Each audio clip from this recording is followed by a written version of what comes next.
dia, boa tarde, boa noite, boa madrugada. Iniciamos aqui mais uma aula sobre Direito Penal 1, ainda na nossa unidade 1, e é a nossa última aula aqui da unidade 1, pessoal. Onde nós vamos focar a nossa atenção nas características e nas fontes do direito penal.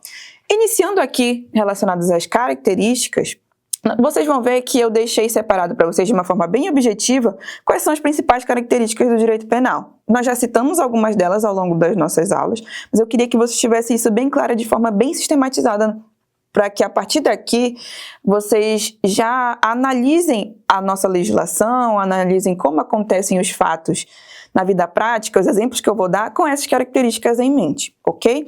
Então, num primeiro momento, a gente precisa analisar que o direito penal, ele é um direito público, como eu falei para vocês. Apenas o Estado é que vai determinar quais são o que é considerado como crime, quais são as leis que são consideradas para aplicação de penalidades, tá? E somente o Estado que é o responsável pela defesa da sociedade contra o crime cometido.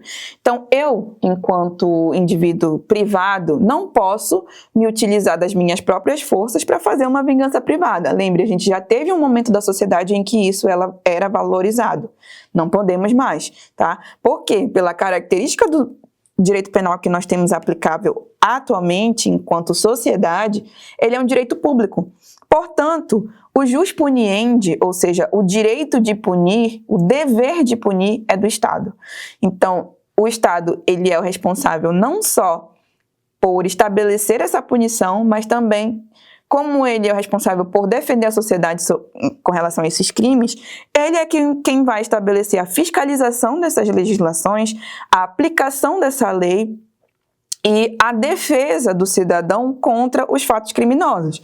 É para isso que nós temos todo esse aparato policial que nós vemos diariamente nos jornais, que a gente vê no nosso dia a dia, tá? É justamente o Estado colocando em prática o seu direito público de jus puniendi, que é o seu direito de punir, o seu direito dever de punir. Em um segundo momento, nós temos que o direito penal, ele também é uma ciência cultural. Em que sentido eu estou falando isso? É aquele dever ser. São atos, atitudes que seria um estado ideal das coisas. Trazendo de uma forma mais simples para vocês verificarem isso na prática. O Estado está dizendo, olha, esses atos são os atos que são considerados como crimes. Nós, enquanto sociedade, devemos ter isso como algo cultural e não devemos fazer esses atos que estão previstos na nossa legislação. Então, o ideal da nossa sociedade seria se nós não cometêssemos aquilo que está previsto no Código Penal. Isso, de alguma forma, traz com que deixem de ocorrer crimes? Não. Vocês vão ver que não é o suficiente para repelir os fatos criminosos. Continuam acontecendo crimes. Mas é aquela noção de que, no mundo ideal, o Estado está dizendo que aquilo eu não posso fazer, então eu não vou fazer. Tá? Então, esse é o dever ser. O Estado que eu deveria observar as legislações e não cometer aqueles fatos que estão descritos na legislação. O direito penal, ele também é uma ciência normativa. Então, vocês vão ver que é muito importante que, a partir do momento que a gente começar a estudar direito penal, vocês vão ter até mesmo princípios que vão dizer que só é crime aquilo que está na norma, tá? Então, o que vai determinar o que é crime, o que não é crime, como é que tem que ser a pena aplicada, qual é a pena que deve ser aplicada, a quantidade de pena, tudo está estabelecido na lei, tá? Então, é uma ciência extremamente normativa. Se nós não tivéssemos leis que determinassem o que é considerado como crime, ficaria difícil de aplicá-la, tá? Então, apenas a lei pode determinar o que é crime e nós vamos fazer o estudo dessa normativa, de todas essas normas relacionadas ao direito penal. A ciência penal, ela também é valorativa. Em que sentido? Isso aqui é uma coisa bem importante para o resto da vida de vocês no estudo do direito penal. Pessoal, o direito penal, ele é uma ciência subsidiária. É a última instância que a gente precisa procurar no momento de resolução de problemas. Então, meu vizinho passou por cima do que seria o meu terreno. Eu vou procurar o direito civil. Eu não vou me socorrer nesse primeiro momento do direito penal, a não ser que algo mais grave aconteça, aí sim eu vou atrás do direito penal. Então, ele deve ser visto como uma ciência subsidiária. Se ele é subsidiário, a gente tem esse brocardo romano que ainda é utilizado para dizer que o direito penal ele é um direito que deve ser considerado como última ratio, última das últimas instâncias. Não deve ser visto como a primeira solução logo de cara quando um problema social acontece. Tá? E é o que acontece muito. Trazendo aqui algumas experiências da prática para vocês. Entes de familiares ali brigam, acontece uma briga entre familiares e tudo mais. Muitas vezes, o que eu vejo na prática? Duas pessoas brigaram, se xingaram, proferiram palavras desagradáveis uma para outra. A gente vai procurar resolver isso de uma forma amigável? Não. O que a gente vai fazer? Direciona para o judiciário, uma processa a outra por crimes contra a honra. É isso que acontece muito na prática. Quando, na verdade, a gente deveria buscar outras formas de resolver aquele conflito. Então, o direito penal, pela sua natureza grave, a gente está cerceando a liberdade de uma pessoa. Então, em razão dessa gravidade, ele deve ser visto como a última das últimas soluções a ser levado em consideração, certo? Outra característica que é muito importante é uma ciência sancionadora. Então, o direito penal ele sempre vai trazer penalidades para aquele fato que aconteceu. Então, nós temos descrito lá, crime de homicídio, matar alguém. Vamos ter uma pena sendo aplicada ao fato de eu me direcionar e tirar a vida de outra pessoa. Vou ter lá também o crime de roubo. Então, toda vez que eu tirar de alguém a propriedade de uma coisa e utilizar de violência ou grave ameaça para isso, eu vou ter uma pena descrita que, teoricamente, deveria ser uma pena menor do que a pena direcionada à pena de homicídio, porque, por óbvio, se eu tirei a vida de alguém, isso é mais grave do que eu retirar o bem de uma pessoa, mesmo que eu utilize violência ou grave ameaça, tá? Então, aqui vocês vão ver que para cada crime que está descrito no nosso Código Penal, a gente tem uma pena diferente sendo aplicada. Então, por sua natureza sancionadora, quem é responsável por aplicar penalidades é o direito penal. E quais são as fontes que nós temos? De onde vêm essas legislações? Vem da cabeça do legislador? Vem da sociedade? Como é que a gente inicia a pensar nessa normativa voltada ao direito penal? Então, como eu já vinha falando para vocês, a fonte de produção é o Estado, tá? Então, somente o Estado pode estabelecer legislações e normas relacionadas ao direito penal. Nós temos na nossa Constituição, no artigo 22, inciso 1º, então, abre lá o seu vade-mecum, bora lá na legislação. Vocês vão ter lá no artigo 22 dizendo que compete à União legislar sobre o direito penal.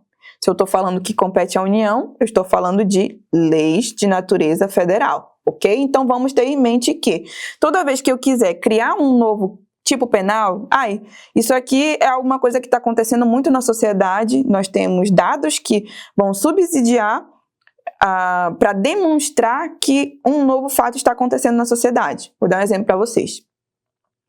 Bullying. Nós temos o crime de bullying recente na nossa legislação. Foi observado que estavam tendo uma recorrência muito grande de situações de bullying na sociedade. Então, o nosso legislador entendeu que, por força desse movimento social, era importante nós termos um resguardo do direito penal. Embora eu tenha algumas críticas com relação a esse crime de bullying, tá? A gente pode conversar sobre isso uma outra hora. Mas o Estado foi lá e trouxe uma alteração legislativa para dentro do nosso Código Penal, criando esse tipo penal de bullying, tá? Então, somente a nossa União, o Estado, ele é responsável por criar esses novos tipos penais, esses novos crimes. Com algumas exceções, eu até coloquei aqui no nosso material para vocês.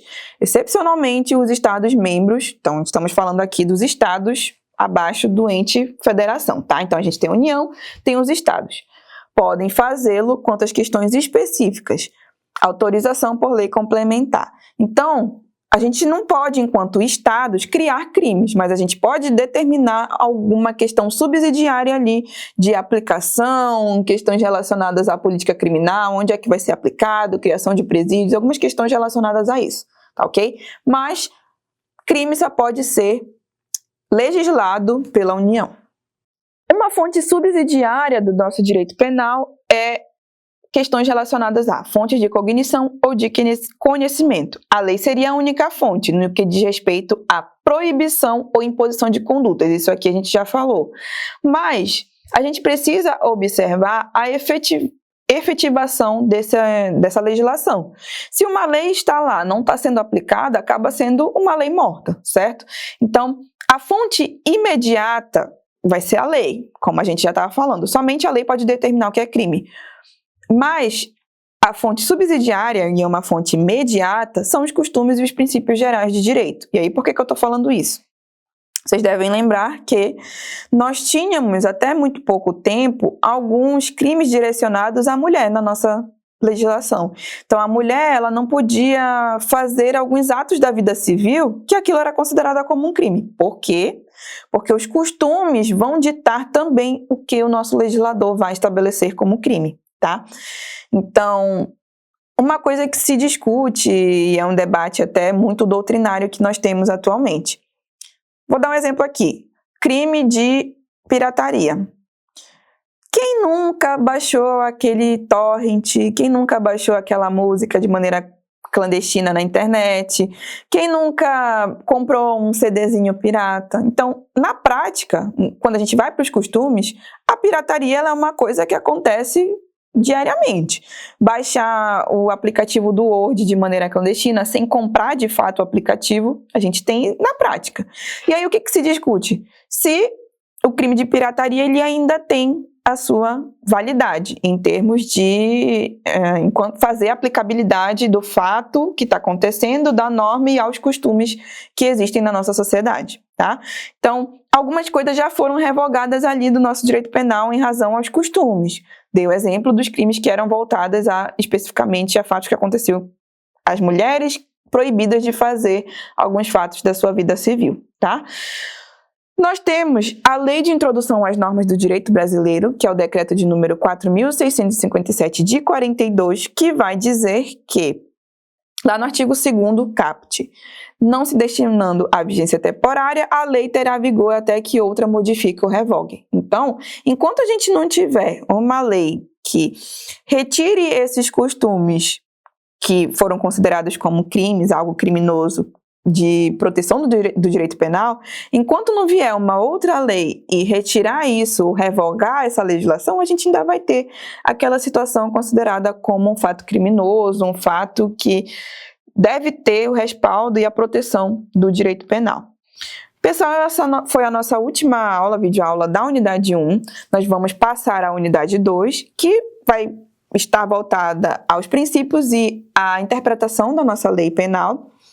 Encerro por aqui, eu espero que esse primeiro contato de vocês com o direito penal tenha sido proveitoso. Sempre coloco as minhas redes sociais, meu e-mail, vocês têm acesso ao meu número de telefone também à disposição. Qualquer debate eu estou aqui amplamente disponível para vocês, certo? Excelentes estudos e a gente se vê na unidade 2.